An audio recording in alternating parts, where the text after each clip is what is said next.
और नहीं बस दिल्ली में माया सरकारी आनी है, कोई और नहीं बस दिल्ली में माया सरकारी आनी है। बीएसपी है कांचीराम, बाकी सब है झांसाराम। बीएसपी है कांचीराम, बाकी सब है झांसाराम। बीएसपी की क्या पहचान, नीला झंडा हाथी निशान। से रह न जाए। साथियों, जाति बिरादरी, धन बल, मंदिर मस्जिद या किसी भी भावना आदि के नाम पर कोई स्वार्थी अपने जाल में फंसाकर आपके वोट को दुरुपयोग न कर ले, क्योंकि देश के हर एक महिला, पुरुष व युवा को वोट का अधिकार यहाँ परम पूज्य बाबा साहब डॉक्टर भीमराव अंबेडकर जी की अति महत्वपूर्ण देन है। तो इस विधानसभा चुनाव में साथियों, आप यहाँ पर अपने बीएसपी के प्रत्याशी लाल सिंह जी को भारी मतों से वोट देकर जिताने का काम करें। साथियों, समय आ गया है कमर कसने का, सत्ता छीनने का और अपने आप को सत्ता की गद्दी पे बिठाने का। जय भीम, जय भारत। और अपनी आदरणीय बहन कुमारी मायावती जी के हाथ मजबूत करने का काम करें। दीपक जी, यहाँ पर सीलमपुर से हमारे दीपक जी भी बहुत मेहनत से लड़ रहे हैं, तो उन्हें भी आप लोग पूरी ईमानदारी से वोट देकर जिताने का काम करें।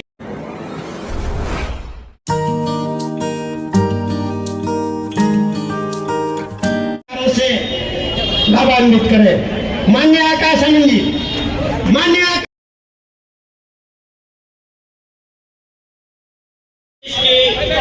गोकुलपुरी विधानसभा में मौजूद अपने दिन में से इतना कीमती समय निकालकर हम सबको आज यहाँ सुनने आए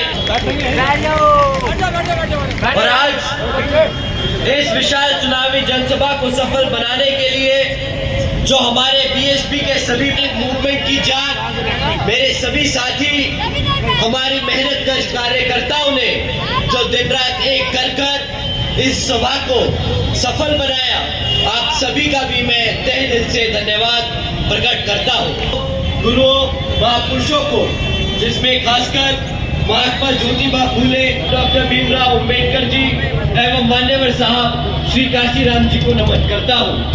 मायावती जी का भी तहे दिल से आभार प्रकट करता हूँ, जिन्होंने काशीराम जी के बताए हुए रास्ते पर चलकर परम पूज्य बाबा साहब डॉक्टर भीमराव अंबेडकर जी के मानवतावादी एवं आत्मसम्मान एवं स्वाभिमान मूवमेंट के कारवां को मुद्दे हैं, उस पर लाना चाहूंगा। साथियों, पिछले 11 साल से यहाँ दिल्ली पर आज भी दिल्ली की हवा में कोई सुधार नहीं, आज भी दिल्ली के पीने की पानी में कोई सुधार नहीं, आज भी दिल्ली की जनता के लिए कोई नई रोजगार या नौकरियां नहीं। पर साथियों, इस बार सबको वोट डालने से पहले कुछ जरूरी मुद्दों पर सवाल करना होगा और इनके हवाई चुनावी वादों से भी सतर्क रहना होगा। इनकी सच्चाई क्या है वो जाननी और समझनी होगी। साथियों, इन्होंने क्या काम किया एजुकेशन, एम्प्लॉयमेंट और डेवलपमेंट के नाम पे, इन सभी पर आपको सवाल करना होगा।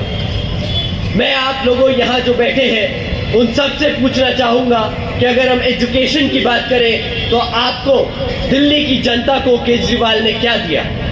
केजरीवाल की सरकार ने पिछले 10 साल से यहाँ पर खूब वादे करे।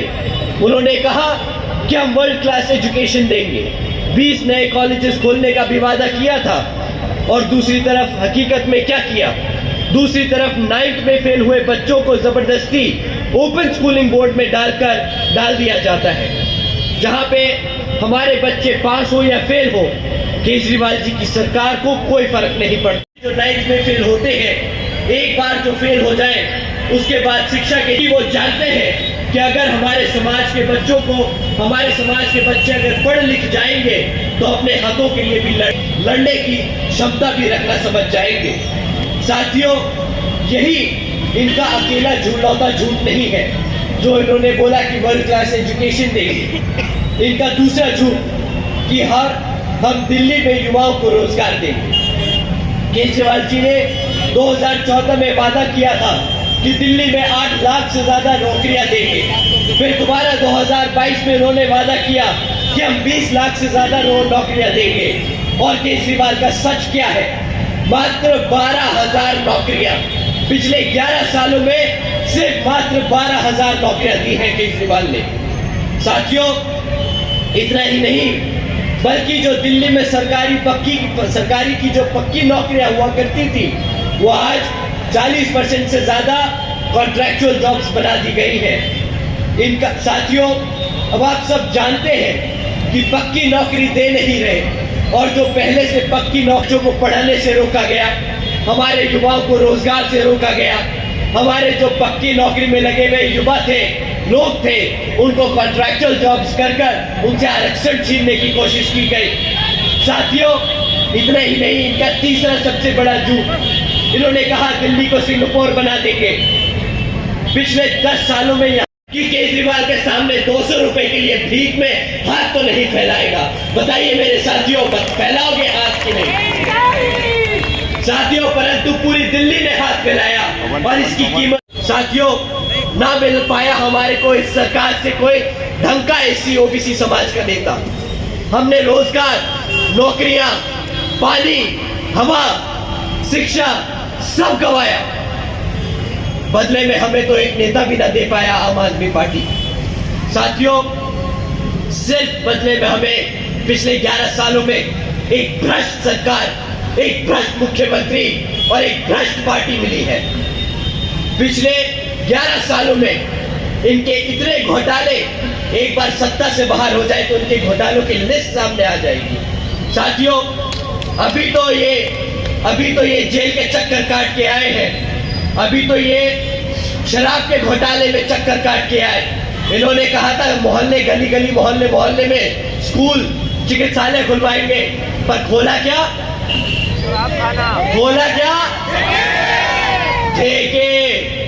ये है केजरीवाल की असली नीयत, और सुप्रीम कोर्ट ने सही किया इसके साथ, उठा के जेल में ठोक दिया पूरी सरकार को।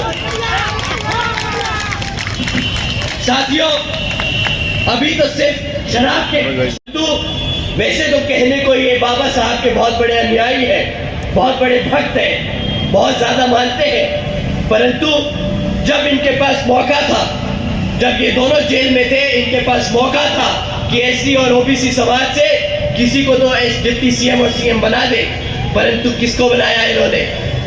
बताइए, किसको बनाया इन्होंने सीएम? आपके समाज में से किसी को बनाया? पता चल गया गद्दार कौन है? गद्दार कौन है? गद्दार कौन है? गद्दार कौन है? साथियों, सच तो ये है कि केजरीवाल खाली गद्दार ही नहीं, देश का सबसे बड़ा दलित और पिछड़े समाज का विरोधी है। साथियों, आज मैं आप सबके बीच में कहता हूं, केजरीवाल एससी ओबीसी विरोधी है, आरक्षण विरोधी है, बाबा साहब विरोधी है, क्योंकि ये वो केजरीवाल की ही पार्टी है जिसने सुप्रीम कोर्ट में एससी एसटी रिजर्वेशन में सब क्लासिफिकेशन की याचिका लगाई थी। और साथियों, मैदान में तो केजरीवाल के साथ साथ बीजेपी और कांग्रेस भी है, परंतु आप इनके झूठे वादों से सावधान रहिएगा। बीजेपी और कांग्रेस दोनों की सरकारें कई राज्यों में चल रही हैं, और अगर आप इनसे इनके काम के बारे में पूछेंगे, यहाँ पे तो बहुत लंबे चौड़े वादे करेंगे आपसे, परंतु आप इनसे इनके काम पूछेंगे, भाई दूसरे सरकारों, दूसरे राज्यों में जो इनकी सरकारें चल रही है वहां पे क्या काम किया, तो इनके पास सिर्फ और सिर्फ मुंह पे चुप्पी साधने के अलावा और कुछ नहीं होगा। इन्होंने एक काम नहीं किया आपके समाज के लिए। ये अगर बोल सकते हैं तो सिर्फ बोलेंगे हमसे मुफ्त में राशन ले लो, हमसे मुफ्त में बिजली ले लो, हमसे मुफ्त में पैसा ले लो, पर कभी भी आप लोगों को मुफ्त में शिक्षा देने की या आपको मुफ्त में रोजगार देने की बात नहीं करेंगे।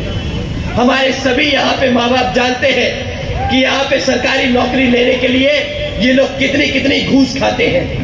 यहाँ पे ईमानदारी से बच्चा अगर पेपर पास कर कर नौकरी में नंबर लगाने पहुंच जाए तो उसको नौकरी नहीं मिलती।